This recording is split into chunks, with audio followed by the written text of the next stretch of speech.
kabataan, kung ayaw ninyong mag-aral at inuuna pa ang kabulastugan sa buhay at hindi alintana ang pagsisikap at paghihirap ng magulang. Kung sa bagay, hindi naman lahat ng tao ay dapat profesional. Kagaya ng abogado, doktor, arkitekto, inhenyero, guro, piloto, nurse, at kung ano-ano pa. Dahil kung ang lahat ng tao ay professional, sino ang gagawa ng mga estrukturang ating ginagalawan o tinitirahan?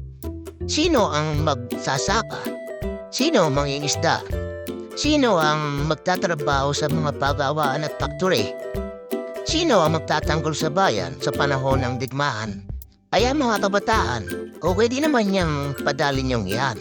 Basta pagdating ng araw, lalo't pamilyado na ay magsikap. Hindi naman lahat ng taong hindi nakapagtapos ng pag-aaral ay wala nang kinabukasan. Kung minsan pa nga sila yung mayaman na pang-MMK ang kasaysayan.